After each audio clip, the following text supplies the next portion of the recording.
Saya akan menjelaskan tentang metode penelitian. Metode penelitian yaitu langkah yang dilakukan dan dimiliki oleh seorang peneliti untuk mengumpulkan informasi atau data, serta melakukan investigasi terhadap data yang diperoleh. Begitupun dengan metodologi penelitian adalah bagaimana kita sebagai seorang peneliti atau bagian dari tim peneliti mencoba membuat gambaran secara komprehensif bagaimanakah langkah untuk menjawab pertanyaan penelitian. Jenis metode penelitian terbagi menjadi dua. Yang pertama penelitian kualitatif dan yang kedua penelitian kuantitatif. Penelitian kualitatif yaitu penelitian yang bermaksud untuk memahami fenomena tentang apa yang dialami oleh subjek penelitian, entah dalam perilaku, tindakan, persepsi, atau motivasi secara holistik atau keseluruhan, dengan cara deskripsi dalam bentuk kata-kata dan bahasa dengan konteks khusus yang alamiah dan memanfaatkan berbagai metode alamiah. Yang kedua, tentang penelitian kuantitatif, yaitu suatu proses menemukan pengetahuan yang menggunakan data berupa angka sebagai alat menganalisis keterangan mengenai apa yang ingin diketahui. Perbedaan antara penelitian kualitatif dan kuantitatif. Yang pertama yaitu bersifat realitas. Penelitian kuantitatif melihat realitas itu sebagai tunggal, konkret, dan teramati. Sedangkan penelitian kualitatif melihat realitas itu sebagai majemuk, ganda, sehingga penelitian kuantitatif lebih spesifik. Yang kedua, dilihat dari interaksi antara peneliti dengan objek penelitian. Penelitian kuantitatif melihat interaksi antara peneliti dengan objek penelitian sebagai independen, bebas berdiri sendiri. Sedangkan penelitian kualitatif melihat interaksi antara peneliti itu sebagai proses interaktif, saling berkaitan, saling berhubungan. Yang ketiga, yaitu dilihat dari peranan nilai. Penelitian kuantitatif, segala sesuatu bebas nilai dan apa adanya. Sedangkan kualitatif tidak pernah bebas dari nilai ataupun harus fakta. Yang selanjutnya, yang keempat, posibilitas generalis. Penelitian kuantitatif bebas terikat dari konteks dan waktu, sedangkan penelitian kualitatif terikat oleh waktu dan konteks. Macam-macam metode penelitian. Yang pertama yaitu metode historis. Metode ini menggambarkan suatu kejadian di masa lalu yang kemudian digunakan untuk proses pembelajaran masyarakat sekarang. Contoh metode ini yaitu seni tradisi suku Baduy, suatu kegiatan historis terhadap sosial, budaya, masyarakat suku Baduy. Yang kedua, metode deskriptif.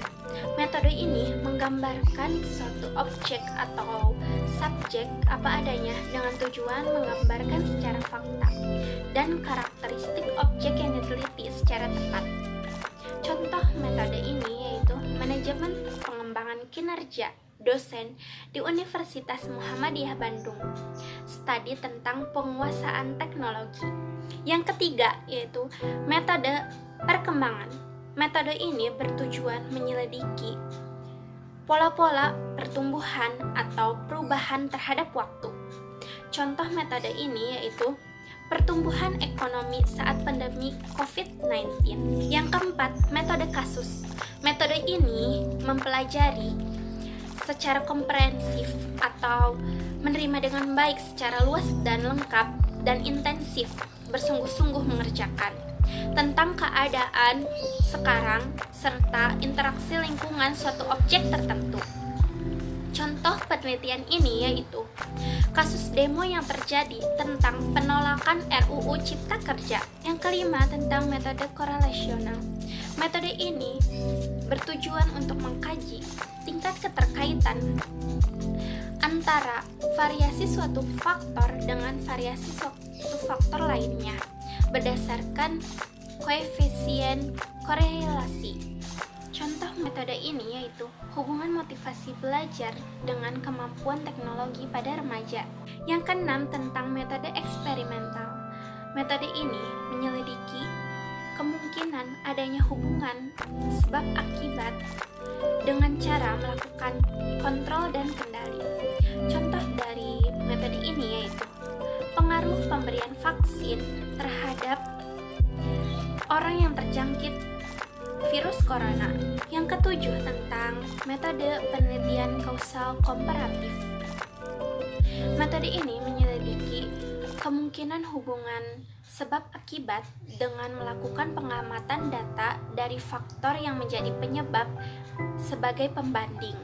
Contoh dari metode ini yaitu pengaruh minat membaca puisi dan pemahaman puisi terhadap keterampilan membaca puisi mahasiswa kelas C prodi farmasi. Yang kedelapan yaitu metode tindakan.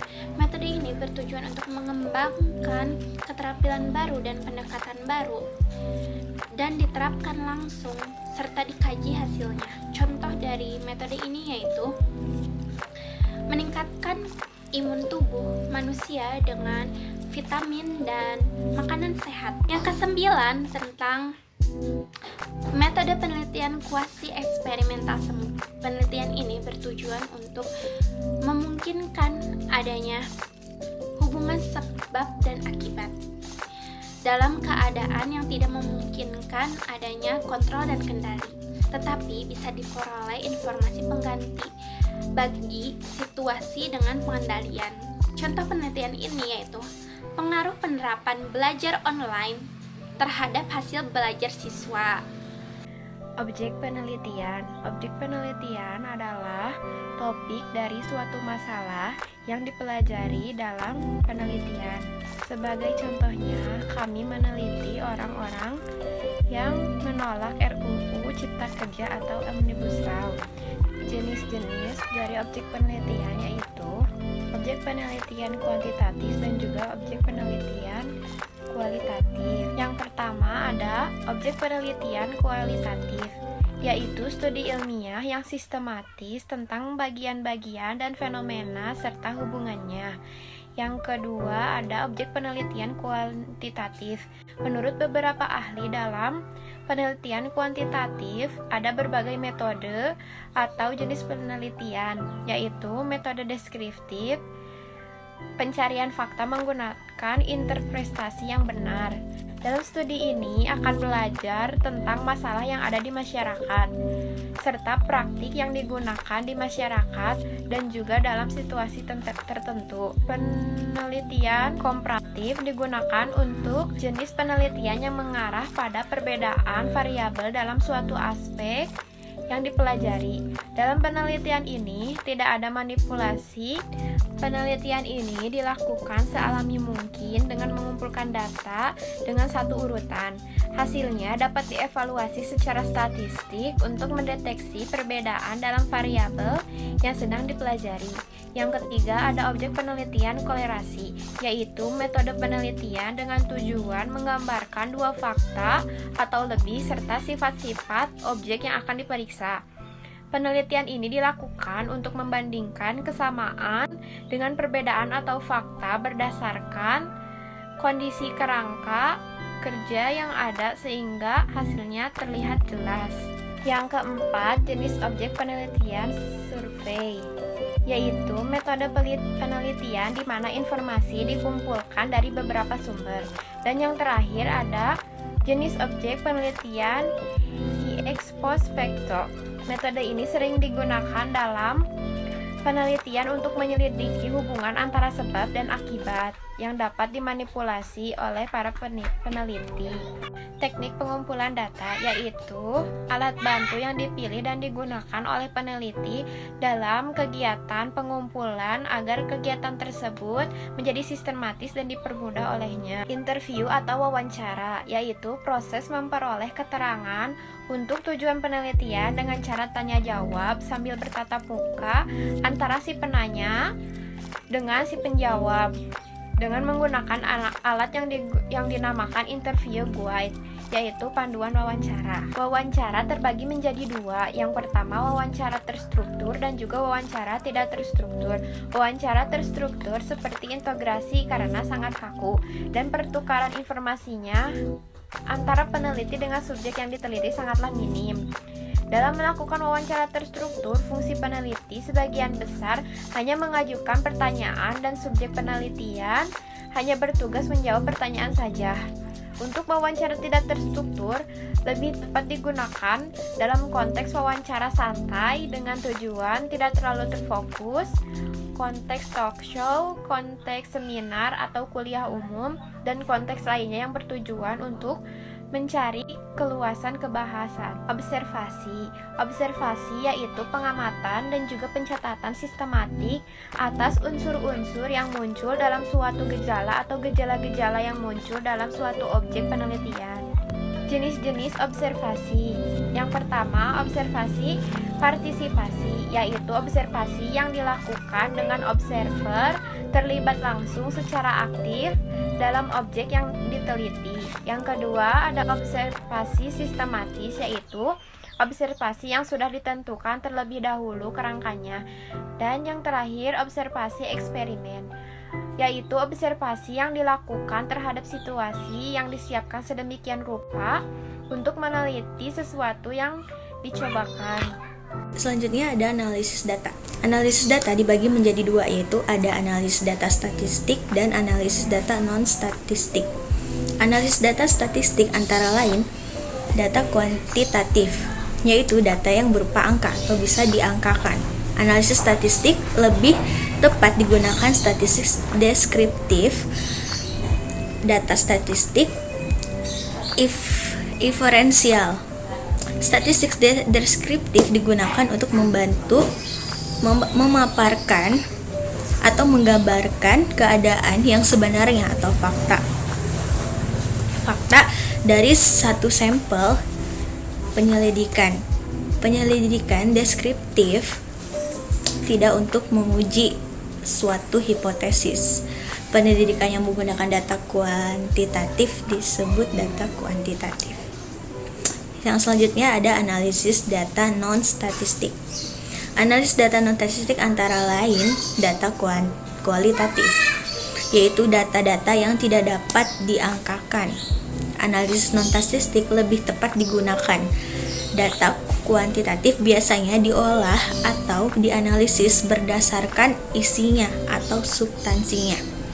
Analisis non-statistik ini sering juga disebut dengan analisis isi atau konten analisis yang mencakup analisis deskriptif, kritis, komparatif, dan sintesis. Analisis data kualitatif yaitu suatu susunan analisis berdasarkan data yang dapat diperoleh selanjutnya dikenalkan menjadi sebuah hipotesis.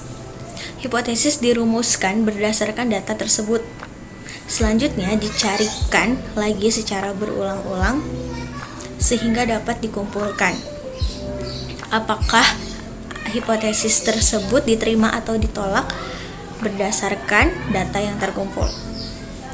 Analisis data kuantitatif. Pengelompokan data berdasarkan variabel dan jenis responden. Mentabulasi data berdasarkan variabel dari seluruh responden, menyajikan data tiap variabel yang diteliti, melakukan perhitungan untuk menjawab rumusan masalah, dan melakukan perhitungan untuk menguji hipotesis. Semua analisis menggunakan statistika. Cara membuat karya tulis ilmiah terdiri dari 8 tahap.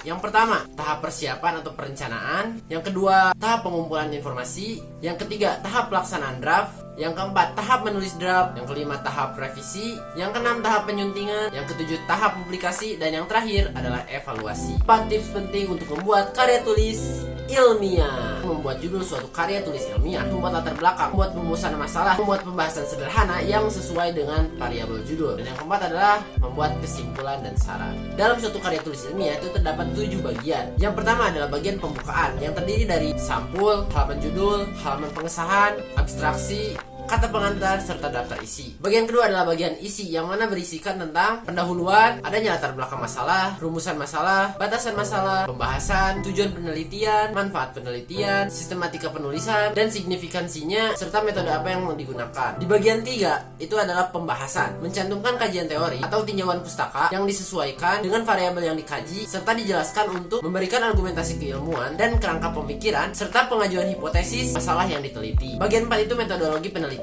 yang berisikan waktu serta tempat penelitian, metode dan rancangan, populasi dan sampel, instrumen penelitian, pengumpulan data dan analisis data, hasil penelitian, jabaran variabel penelitian, pengajuan hipotesis, diskusi penelitian, serta mengungkapkan pandangan teoritis tentang hasil yang didapatkannya. Di bagian kelima ada hasil penelitian. Di sini kita harus menyertakan jabaran variabel penelitian, bagaimana hasil penelitian, pengajuan hipotesisnya, tentang tanggapan diskusi penelitian, memberikan pandangan teoritis terkait hasil yang sudah didapatkannya, kemudian memberikan kesimpulan mengenai apa yang telah didapatkan. Yang keenam itu ada bagian penutup. Yang ketujuh ada bagian penunjang yang isinya itu seperti daftar pustaka, tampilan instrumen penelitian, daftar gambar, serta daftar bagian yang bisa memberikan penjelasan. Selanjutnya ada kesimpulan. Berdasarkan uraian di atas dapat disimpulkan bahwa karya tulis ilmiah adalah laporan tertulis dan dapat dipublikasikan yang memaparkan hasil penelitian atau pengkajian yang telah dilakukan oleh setiap orang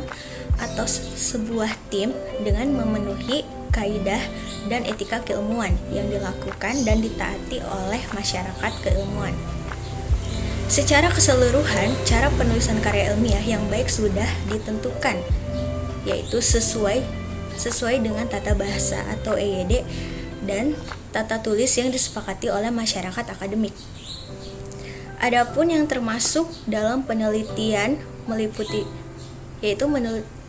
masalah penelitian, tujuan, metode, kajian teori, objek data variabel, dan hasil penelitian. Yang terakhir ada saran. Dalam menulis karya ilmiah diharapkan memperhatikan sistematika penulisan sesuai jenisnya sehingga karya ilmiah dapat diterima oleh berbagai kalangan. Dalam penulisan karya ilmiah, penulis diharapkan dapat mensajikan berbagai fenomena atau masalah yang terjadi dalam masyarakat saat ini, sehingga karya ilmiah dapat menjadi menarik. Kami mengharapkan para pembaca dapat memulai dan meningkatkan kekreativisannya dalam berpikir serta membuat karya tulis ilmiah.